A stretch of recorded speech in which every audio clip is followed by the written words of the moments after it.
ಸ್ನೇಹಿತರೆ ನಮಸ್ಕಾರ. ಟೆಂಟಿಸ್ film production house YouTube channel ವೀಕ್ಷಕರಿಗೆ ಸ್ವಾಗತ ಮತ್ತು ಸುಸ್ವಾಗತ. ಸ್ನೇಹಿತರೆ, ನಿನ್ನೆ ತಾನೇ ಒಂದು ವಿಡಿಯೋ ಬಿಟ್ಟಿದ್ದೆ.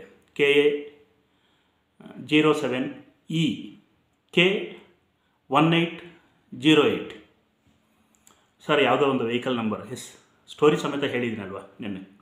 ಇದು ಒಂದು ಸಿನಿಮಾ ಟೈಟಲ್. ಈ ಟೈಟಲಿಂದ ನಾವೊಂದು ಎಲ್ಲ ಹೊಸಬರನ್ನು ಹಾಕ್ಕೊಂಡು ಎಲೆಮರೆಯ ಕಾಯಿಗಳಂತಿರುವ ಸಿನಿಮಾ ಇಂಡಸ್ಟ್ರಿಗೆ ಎಂಟ್ರಿ ಕೊಟ್ಟು ಇಲ್ಲಿ ಏನೋ ಒಂದು ಸಾಧನೆ ಮಾಡಬೇಕು, ನಾವು ನಟರಾಗಬೇಕು, ಆ್ಯಕ್ಟರ್ಸ್ ಆಗಬೇಕು, ನಾವೊಂದು ಹೆಸರು ಮಾಡಬೇಕು ಅಂತ ಬಹಳಷ್ಟು ಜನ ಹಲವಾರು ಪ್ರಯತ್ನಗಳನ್ನು ಮಾಡ್ತಾ ಇದ್ದಾರೆ. ಅಂಥವ್ರಿಗೆ ಈ ಸಿನಿಮಾದಲ್ಲಿ ಅದು ಹೀರೋ ಆಗ್ಬೋದು, ಹೀರೋಯಿನ್ ಆಗ್ಬೋದು, ವಿಲನ್ ಆಗ್ಬೋದು, ಪೊಲೀಸ್ ಡಿಪಾರ್ಟ್ಮೆಂಟ್ ಕ್ಯಾರೆಕ್ಟರ್ಗಳಾಗ್ಬೋದು, ಕಾಮಿಡಿ ಆರ್ಟಿಸ್ಟ್ಗಳಾಗ್ಬೋದು, ಪ್ರತಿಯೊಬ್ಬರಿಗೂ ಎಲ್ಲರಿಗೂ ಹೊಸಬರಿಗೆ ಒಂದು ಅವಕಾಶ ಮಾಡೋ ಉದ್ದೇಶದಿಂದನೇ ಈ ಸಿನಿಮಾ ಮಾಡ್ತಾ ಇರ್ತದೆ. ಈ ಹಿಂದೆ ನಾನೇನು ಪ್ರೀತಿಸಿ ನೋಡು ಅಥವಾ ಮುಗಿಲ ಮಲ್ಲಿಗೆ, ಪ್ರೀತಿಸಿ ನೋಡುಗೆ ಮುಗಿಲ ಮಲ್ಲಿಗೆ ಅಂತ ಟೈಟಿಟ್ಟು ಅದರಲ್ಲೇ ಎಲ್ಲ ಹೊಸಬ್ರನ್ನ ಹಾಕ್ಕೊಂಡೇ ಮಾಡೋಣ ಅಂದ್ಕೊಂಡಿದ್ದು. ಆದರೆ ಒಬ್ಬರು ನಿರ್ಮಾಪಕರು ಸಿಕ್ಕಿ, ಬೇಡ ನಾನು ಇನ್ವೆಸ್ಟ್ಮೆಂಟ್ ಮಾಡ್ತೀನಿ, ಸೀನಿಯರ್ಸ್ನ ಹಾಕ್ಕೊಂಡು ಮಾಡೋಣ ಅಂತವರು ಹೇಳಿದ್ರಿಂದ ನಾನೇನು ಮಾಡಿದೆ, ಥ್ರಿಲ್ಲರ್ ಮಂಜು ಮಾಸ್ಟ್ರು, ಬಾಹುಬಲಿ ಕಾಲಿಕೆಯ ಪ್ರಭಾಕರು, ಭವ್ಯ ಮೇಡಮು, ಕಿಲ್ಲರ್ ವೆಂಕಟೇಶ್, ಈ ಥರ ಬೇರೆ ಬೇರೆ ಆರ್ಟಿಸ್ಟ್ಗಳನ್ನ ಹಾಕ್ಕೊಂಡು ಮಾಡಿದ್ದಾಯಿತು. ಆದರೆ ನನಗೊಂದು ಆಸೆ ಏನಪ್ಪ ಅಂದರೆ, ಎಲ್ಲ ಹೊಸಬ್ರನ್ನ ಹಾಕ್ಕೊಂಡು ಸಮೇತ ನಾನು ಸಿನಿಮಾ ಮಾಡಿ ತೋರಿಸ್ಬೇಕು, ಗೆದ್ದು ತೋರಿಸ್ಬೇಕು. ಯಾಕೆ ಹೊಸಬರಿಗೆ ಅಂತ ಹೇಳ್ತೀನಪ್ಪ ಅಂತಂದರೆ, ನಾನು ಇಂಡಸ್ಟ್ರಿಗೆ ಬರುವಾಗ ಹೊಸಬನಾಗಿದ್ದೆ. ಅವಕಾಶಗಳನ್ನು ಎಷ್ಟೋ ಜನರ ಹತ್ರ ಕೇಳಿದಾಗ ಪಟ್ಟ ಅವಮಾನಗಳಿದೆಯಲ್ಲ, ಅವು ನನ್ನಲ್ಲಿ ಒಂದು ಪ್ರೇರೇಪಣೆ ಮಾಡ್ತೀವಿ. ಏನಪ್ಪ ಅಂತಂದರೆ, ಹೊಸಬರಿಗೆ ಅವಕಾಶ ಕೇಳ್ಕೊಂಡು ಹೋದಾಗ ಆಗೋ ಅವಮಾನಗಳು ಎಂಥದ್ದು ಅಂತ ನಾನು ಅನುಭವಿಸಿದ್ದೀನಿ. ಆದ್ದರಿಂದ ಆಮೇಲೆ ಕೆಲವ್ರು ಹೇಳ್ತಾರೆ, ಹೊಸಬ್ರನ್ನ ಹಾಕ್ಕೊಂಡ್ರೆ ಸಿನಿಮಾ ಗೆಲ್ಲಲ್ಲಪ್ಪ, ಅವೆಲ್ಲ ಸುಮ್ಮನೆ ವೇಸ್ಟ್ ಅಂತೇಳಿ. ಆದರೆ ಗೆದ್ದು ತೋರಿಸ್ಬೇಕು ಹೊಸಬ್ರನ್ನ ಹಾಕ್ಕೊಂಡು. ಒಂದು. ಎರಡನೇದಾಗಿ, ಹೊಸಬ್ರಿಗೆ ಅವಕಾಶ ಕೊಡೋದ್ರಿಂದ ನನ್ನಲ್ಲೂ ಒಂದು ಸ್ವಾರ್ಥ ಇದೆ ನೋಡಿ.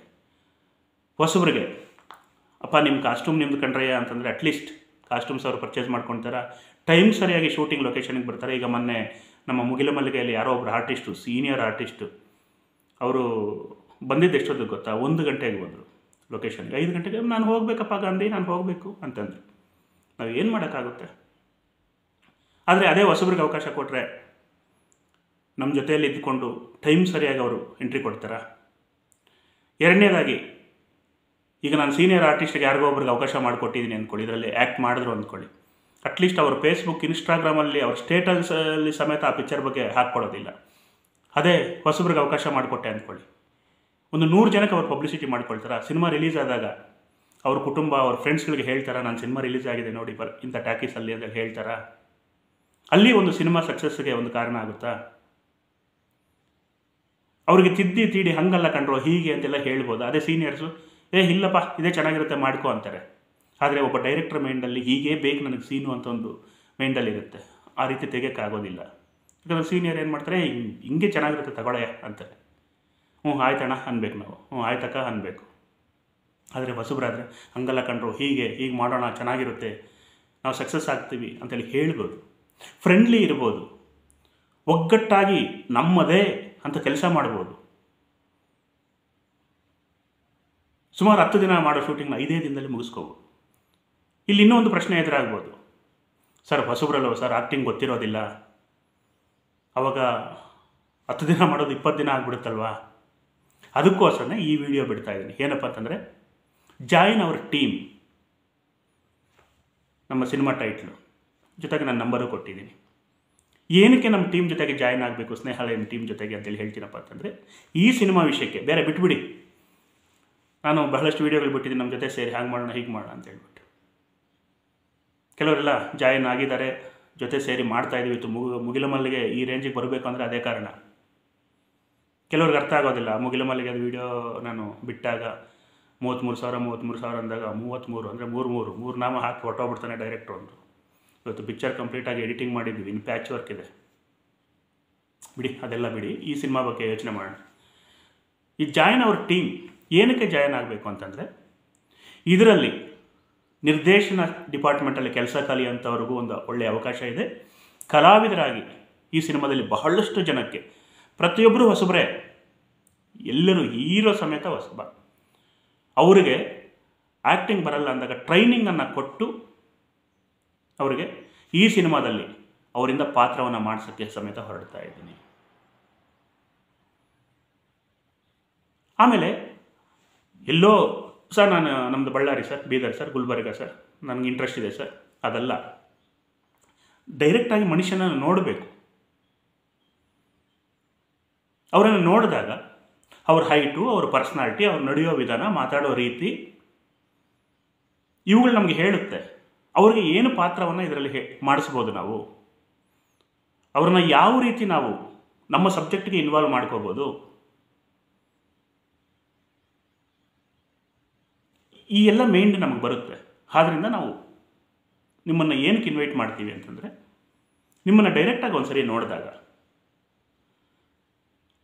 ನಿಮ್ಮ ಜೊತೆ ಮಾತಾಡಿದಾಗ, ಒಂದು 1 hour 2 hours ನಿಮ್ಮ ಜೊತೆ ಕಾಲ ಕಳೆದಾಗ ನೀವು ಎಂಥ ಪಾತ್ರಕ್ಕೆ ಸೂಟಬಲ್ ಆಗ್ತೀರಾ, ನಿಮ್ಮನ್ನು ಯಾವ ರೀತಿ, ಇವಾಗ ಒಂದು ಕಲ್ಲು ಇರುತ್ತೆ, ಕಲ್ಲನ್ನು ತಗೊಂಡು ಬಂದು ಗಣಪತಿ ಮಾಡ್ಬೋದು, ಶಿವ ಮಾಡ್ಬೋದು, ವೆಂಕಟರಮಣ ಸ್ವಾಮಿ ಮಾಡ್ಬೋದು, ನರಸಿಂಹಸ್ವಾಮಿ ಮಾಡ್ಬೋದು, ಹಸು ಮಾಡ್ಬೋದು, ನಂದಿ ಮಾಡ್ಬೋದು, ವರಹ ಮಾಡ್ಬೋದು, ಯಾವ ರೀತಿ ಆದರೂ ಕೆತ್ತನೆ ಮಾಡ್ಬೋದು. ಇನ್ನೂ ಒಂದು ದೊಡ್ಡದಾದ ಒಂದು ಕಲ್ಲು ತಂದಾಗ, ಆದರೆ ಮನುಷ್ಯನನ್ನು ನಾವು ನೋಡಿದಾಗ ಅದರಲ್ಲಿ ಏನು ಕೆತ್ತನೆ ಮಾಡ್ಬೋದು, ಯಾವ ಪಾತ್ರಕ್ಕೆ ಅವ್ರು ಸೂಟಬಲ್ ಆಗುತ್ತೆ ಅನ್ನೋದು ಒಂದು ಐಡಿಯಾ ಬರುತ್ತೆ. ಅದಕ್ಕೋಸ್ಕರ ದಯವಿಟ್ಟು ಆಸಕ್ತಿ ಇರೋರು, ನಮ್ಮ ಟೀಮ್ ಜೊತೆ ಜಾಯಿನ್ ಆಗಬೇಕು ಅನ್ನೋ ಒಂದು ಆಸಕ್ತಿ ಇರೋಂಥವ್ರು, ನಿಮ್ಗೆ ಆ್ಯಕ್ಟಿಂಗ್ ಬರಲೇಬೇಕು ಅಂತಿಲ್ಲ, ನಾನು ಕಲಿಸ್ಕೊಡ್ತೀನಿ. ಎಷ್ಟೋ ಜನ ಇವತ್ತು ಒಂದು ತ್ರಿಷಾ ಮೂವಿಯಲ್ಲಿ ಮಾಡಿದ್ರು, ಮೋಕ್ಷಂ ಮೂವಿಯಲ್ಲಿ ಮಾಡಿದ್ರು, ಲಿಲ್ಲಿ ಮೂವಿಯಲ್ಲಿ ಮಾಡಿದ್ರು, ಈಗ ಮುಗಿಲ ಮಲ್ಲಿಗೆಯಲ್ಲಿ ಸುಮಾರಷ್ಟು ಜನ ಹೊಸಬ್ರಿಗೆ ಅವಕಾಶ ಮಾಡಿಕೊಟ್ಟೆ. ಹೇಳಿದ್ನಲ್ಲ, ನಂದು ಒಂದು ಸ್ವಾರ್ಥ ಏನಪ್ಪ ಅಂತಂದರೆ, ಇಲ್ಲಿ ಹೊಸಬ್ರಿಗೆ ಪೇಮೆಂಟ್ ಕೊಡೋ ಅವಶ್ಯಕತೆ ಇರೋದಿಲ್ಲ. ಆವಾಗ ನಾವು ಚಿಕ್ಕ ಬಜೆಟಲ್ಲಿ ಸಿನಿಮಾ ಮಾಡ್ಬೋದು. ಈಗ ಮುಗಿಲ ಮಲ್ಲಿಗೆಗೆ ಕಲಾವಿದರುಗಳಿಗೆಲ್ಲ, ಸೀನಿಯರ್ ಕಲಾವಿದರಿಗೆ ಕೊಟ್ಟಂಥ ಪೇಮೆಂಟು ಪ್ಲಸ್ ಪ್ರೊಡಕ್ಷನ್ ಖರ್ಚುಗಳು ನೋಡಿಕೊಂಡಾಗ ಪ್ರೊಡಕ್ಷನ್ ಖರ್ಚುಗಳಿಗಿಂತ ಹೆಚ್ಚಾಗಿ ಅವ್ರ ಪೇಮೆಂಟ್ ಆಗಿದೆ. ಹಾಗಾಗಿ ಒಂದು ಸಣ್ಣ ಬಜೆಟಲ್ಲಿ ನಾವು ಪ್ರಯತ್ನ ಮಾಡ್ತಾ ಇರೋದ್ರಿಂದ, ಕಲಾವಿದರಿಂದ ಕಲಾವಿದರಿಗಾಗಿ ಮಾಡ್ತಾ ಇರೋ ಪ್ರಾಜೆಕ್ಟ್ ಇದು.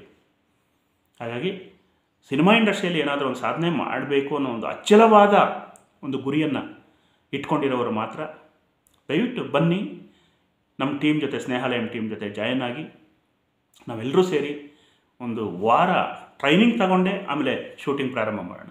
10 ದಿನ ಮಾಡೋ ಶೂಟಿಂಗನ್ನು 5 ದಿನದಲ್ಲೇ ಮುಗಿಸ್ಕೋಬೋದು. ಆದಷ್ಟು ಬೇಗ ಅದನ್ನು ಹೊರಗಡೆ ತರೋಣ. ನನ್ನ ಛಲ ಇಷ್ಟೇ. ಯಾಕಂತಂದರೆ ಬೇರೆ ಬೇರೆ ಪ್ರೊಡ್ಯೂಸ್, ಈಗ ರುದ್ರಾಕ್ಷಪುರಂ ನೋಡಿ, ನಂದು 2024 ಏಪ್ರಿಲ್ 26ನೇ ತಾರೀಕು ನಂದು ರುದ್ರಾಕ್ಷಪುರಂ ಅಂತ ಒಂದು ತೆಲುಗು ಸಿನಿಮಾ ಬಿಡುಗಡೆ ಆಯಿತು. ಅದನ್ನು ತೆಲುಗು ಒನ್ ಅಂತ ಒಂದು ಚಾನಲಲ್ಲಿ ಸುಮಾರು 1 ಕೋಟಿ ಜನ ಸಬ್ಸ್ಕ್ರೈಬರ್ಸ್ ಇರೋ ಚಾನಲಲ್ಲಿ ರಿಲೀಸ್ ಮಾಡಿದ್ದಾರೆ ಮೊನ್ನೆ 2ನೇ ತಾರೀಕು. ಇವಾಗ ಒಂದು 11,000 ವ್ಯೂಸ್ ಓಡ್ತಾ ಇದೆ. ಎಲ್ಲ ಹೊಸಬರನ್ನ ಹಾಕ್ಕೊಂಡೇ ಮಾಡಿದೆ. ಸುಮಾರು ಒಂದು 20 ಜನ ಹೊಸ ಕಲಾವಿದರಿಗೆ ಅವಕಾಶ ಮಾಡಿಕೊಟ್ಟು ಮಾಡಿದೆ. ಅದರಲ್ಲಿ ಹೀರೋ, ಹೀರೋಯಿನ್ ಎಲ್ಲ ಹೊಸಬರೇ. ಚೆನ್ನಾಗಿ ರನ್ ಆಗ್ತಾ ಇದೆ. ನೀವು ಬೇಕಾದರೆ ಗೂಗಲ್ ಅಥವಾ ಯೂಟ್ಯೂಬಲ್ಲಿ ರುದ್ರಾಕ್ಷಪುರಂ ತೆಲುಗು ಮೂವಿ ಅಂತ ಹೊಡೀರಿ, ಸಿನಿಮಾ ಬರುತ್ತೆ, ನೋಡಿ. ಎಲ್ಲ ನಮ್ಮ ಕೋಲಾರ ಜಿಲ್ಲೆಯ, ಚಿಕ್ಕಬಳ್ಳಾಪುರ ಜಿಲ್ಲೆ, ಈಗ ಚಿಕ್ಕಬಳ್ಳಾಪುರ ಜಿಲ್ಲೆಯ ಚಿಂತಾಮಣಿ ಅಂತ ಬರುತ್ತೆ. ಆ ಚಿಂತಾಮಣಿಯ ಸರೌಂಡಿಂಗ್ ಮಾಡಿದಂಥ ಸಿನಿಮಾ ಅದು. ತುಂಬ ಚಿಕ್ಕ ಬಜೆಟಲ್ಲೇ ಮಾಡಿದಂಥದ್ದು. ಹಾಗಾಗಿ ನಾನೇನಪ್ಪ ಅಂದ್ಕೊಂಡಿದ್ದೀನಿ, ಎಲ್ಲ ಹೊಸಬರನ್ನ ಹಾಕ್ಕೊಂಡು ಖಂಡಿತವಾಗಲೂ ಒಂದು ಹೊಸ ಒಳ್ಳೆಯ ಪ್ರಾಜೆಕ್ಟನ್ನು ಮಾಡೋಣ. ಕತೆ ಬೇಕಾದರೆ ಇನ್ನೊಂದು ವೀಡಿಯೋದಲ್ಲಿ ಬಿಟ್ಟಿದ್ದೀನಿ, ಡಿಸ್ಕ್ರಿಪ್ಷನ್ನಲ್ಲಿ ಸಮೇತ ಆ ವಿಡಿಯೋ ಕತೆ ಏನು ಅಂತ ವಿಡಿಯೋ ಲಿಂಕ್ ಕೊಟ್ಟಿರ್ತೀವಿ, ನೋಡಿ ನಮ್ಮ ಟೀಮ್ ಜೊತೆ ಜಾಯ್ನ್ ಆಗಿ ಖಂಡಿತವಾಗ್ಲೂ ನಾವೆಲ್ಲರೂ ಸೇರಿ ಒಂದೊಳ್ಳೆ ಸಿನಿಮಾ ಮಾಡೋಣ. ಇದಂತೂ ಸತ್ಯ. ಎಲ್ಲ ಹೊಸಬರು, ಸೀನಿಯರ್ ಯಾರನ್ನೂ ಬಳಸ್ಕೊಳ್ಳೋಕ್ಕೆ ಇಷ್ಟ ಆಗ್ತಾಯಿಲ್ಲ. ಹೊಸಬರೊಂದಿಗೆ ಸಿನಿಮಾ ಮಾಡೋಣ, ಗೆದ್ದು ತೋರಿಸೋಣ. ನಮಸ್ಕಾರ, ನಿಮ್ಮ ಗಾಂಧಿ.